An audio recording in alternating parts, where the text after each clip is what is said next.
अस्सलामुअलैकुम नाज़रीन, मैं हूं अतीक रहमान और आप देख रहे हैं मेरा डिजिटल चैनल। नाज़रीन, सानहाए 9 मई में जो लोग मुजरिम करार पाए हैं उनको पहली सज़ाएं हो चुकी हैं और इंसदादे दहशतगर्दी गुजरांवाला ने इन 51 लोगों को 51 लोगों को सज़ाएं दे रही हैं। और मैं आज की इस वीडियो के आखिर पे बताऊंगा कि वो 51 लोग कौन कौन हैं और उसमें इंपॉर्टेंट लोग, फेमस लोग कौन कौन है। लेकिन उससे पहले इंक्वायरी कमीशन के हेड जो उनसे हैं जस्टिस तसद्दुक़ जिलानी जो हैं वो नामजद कर दिए गए हैं। ये तहकीक करेंगे वो 6 जजों की, जिन 6 जजों ने ये ख़त लिखा है चीफ जस्टिस ऑफ पाकिस्तान को और उसमें कहा है कि एजेंसीज हमें प्रेशराइज कर रही हैं। लेकिन हमें आज तक पता ये नहीं चला कि किस केस में वो प्रेशराइज कर रहे हैं। पिछले तकरीबन 1.5 साल से 1 साल से जितने केसेस के वो फैसले कर रहे हैं वो पीटीआई के हक में कर रहे हैं। वो इमरान खान को सहूलतकारी दे रहे हैं। वो ऐसे केसों में उनको रिलीफ दे रहे हैं कि पाकिस्तान की तारीख में किसी जज ने उनको इस तरह का रिलीफ नहीं दिया। जो 6 जज दे रहे हैं और इसमें टॉप ऑफ द लिस्ट जो जज हैं वो जनाब वही जो कियानी साहब जज है। इसमें एक कियानी साहब जज हैं जो हाउसिंग सोसाइटी और जिन पे ट्रैवलिंग बहुत सारी उन्होंने की है, उन पे एक रेफरेंस भी दायर हुआ है सुप्रीम जुडिशल कमीशन में। उस पर सुनवाई भी होगी। उसको देखा जाएगा कि जज साहब के इतने एसेट, इतना सरमाया उनके पास कहाँ से आया और उन्होंने क्या क्या गलत फैसले किए इस पे है। इस पे एक और जज भी साथ है, मैं आपको बताऊंगा वह कौन सा है। लेकिन पीटीआई ने इसको मुस्तरद कर दिया। तो भाई कर दो मुस्तरद, हमने तो नहीं भाई, पीटीआई जिसको मर्जी मुस्तरद कर दे। पीटीआई ने इलेक्शन को मुस्तरद कर दिया, हमने उनको कुछ कहा है?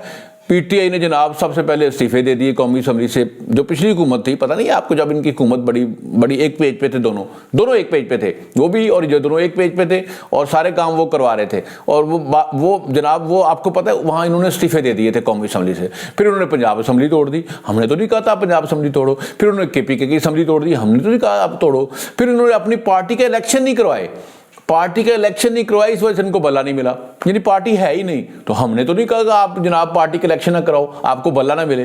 फिर उन्होंने गलत उम्मीदवारों को टिकटें दी, हमने तो नहीं कहा था कि आप गलत उम्मीदवारों को टिकटें दी। उसके बाद जनाब आपने सुन्नी इत्तेहाद कौंसिल में आप मर्ज हो गए। आपने सुन्नी इत्तेहाद कौंसिल जो है वो ज्वाइन कर लिया। कौमी असम्बली की खसूसी नशिस्तें होती हैं, जो सूबाई असम्बली की खसूसी नशिस्तें होती हैं, उनके लिए इन्होंने क्या किया इन्होंने सुन्नी इत्तेहाद कौंसिल को ज्वाइन कर लिया। हमने तो नहीं कहा था आप करो। बाद में पता चला कि ये तो पार्टी जनाब इन्होंने अप्लाई नहीं किया। इन्होंने जो ख़वातीन की नशिस्तें हैं, जो इसके अलावा जो अक़लीतों की नशिस्तें हैं, उसके लिए इन्होंने अप्लाई नहीं किया। तो हम इन मखसूस नशिस्तें जो उनसी हैं उसके लिए सुन्नी इत्तेहाद कौंसिल ने कोई एप्लीकेशन नहीं दी। इनसे पूछा गया, उन्होंने कहा जी हमें नहीं चाहिए, क्योंकि उन्होंने तो इलेक्शन ही नहीं लड़ा।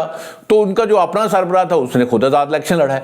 तो हमने तो नहीं आप सुन्नी इत्तेहाद कौंसिल ज्वाइन कर लो। आप कर लेते वादते मुस्लिमीन को, फिर आपको लोग कहते कि आप ख़ास फ़िरके के साथ हैं, आप कर लेते ज्वाइन उसको जनाब वो मौलाना शरानी की जमात को। हमने तो नहीं कहा था आपको। गलतियां साहब ये आपकी अपनी है जनाब। हमने तो नहीं कहा आप 9 मई करो।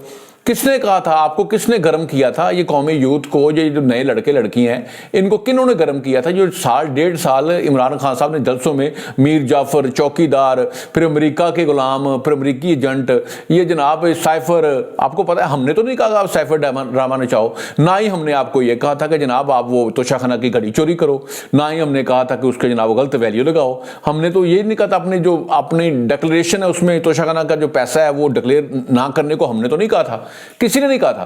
खान साहब ने खुद ही किया ना, उनके खुद ही वकीलों ने, उनके मशीरों ने किया ना। हमने तो नहीं कहा था जनाब कि ये मलक रियाज को जनाब 190 मिलियन पाउंड का फायदा पहुंचाओ। हमने तो नहीं कहा था जनाब कि आप वो जो शौकत खानम का पैसा उसको रियल एस्टेट में इन्वेस्ट करो। हमने तो नहीं कहा जनाब। हमने तो नहीं कहा था वो आप इद्दत में निकाह करो और उसके बाद एक निकाह के ऊपर एक और निकाह करो। हमने तो नहीं कहा था आप मतलब वो उसके घर जाएं, आप क्या नाम है उस खाफरमा निकाह के घर जाएं और वहां जाके आप सेटिंग करें। हमने तो ये भी नहीं कहा था। हमने तो कुछ नहीं कहा। सारी गलतियां आपकी अपनी हैं खान साहब, सारी गलतियां आपकी अपनी हैं और इन गलतियों का खमियाजा आप भुगतेंगे। और जनाब एक एमपी हैं कलीमुल्लाह खान, उनको सजा हुई है 5 साल की। जमाल नासर को हुई है। ये नासर चीमा जो है ये एमपी है, इसका वालिद भी उसके बेटा ही है, ठीक है, रिजवान। रिजवान जफर, ये जनाब इनके ये ज़फरुल्लाह चीमा के मेरे ख्याल में बेटे हैं। ज़फरुल्लाह चीमा जो पहले MPA हुआ करता था, बहुत पुरानी बात है, अब तो वो जीतते ही नहीं है। जो इनके भाई हैं डॉक्टर सहेल ज़फ़र जिन्होंने कौमी असम्बली का इलेक्शन जो सा था, ये मेरे ख्याल में यहाँ सूबाई का शायद उन्होंने भी लड़ा है, कौमी का नहीं लड़ा, सूबाई का ही लड़ा है उन्होंने भी, ठीक है। तो वो भी हारे हैं जनाब। ये हैं जनाब, ये लोग हैं। और ये जो लोग हैं ये इनको सज़ाएँ हो गई हैं। जो कलीमुल्ला MPA है, मैं कह रहा हूँ अब मुझे लग रहा है ये 5 साल की को सज़ा हो गई है, तो ये तो नाहल हो गया, 5 साल का नाहल हो गया। अब इस सीट पे दोबारा इलेक्शन होगा। ये जो MPA है मेरे ख्याल में ये जब किसी को सज़ा होती है तो वो नाअहल हो जाता है 5 साल के लिए, इसलिए ये सीट खाली होगी इलेक्शन कमीशन के मुताबिक। अब इस पर दोबारा इलेक्शन होगा। अब PMLN का कैंडिडेट जो मौज़म रऊफ़ मुग़ल है वो फिर इलेक्शन लड़ेगा, फिर ये अब कलीमुल्लाह की जगह पे देखते हैं PTA वाले किसको लेके आते हैं और कौन जीतता है। तो जनाब ये गलतियों पे गलतियां कर रहे हैं और गलतियों से बड़ी जमात है जनाब।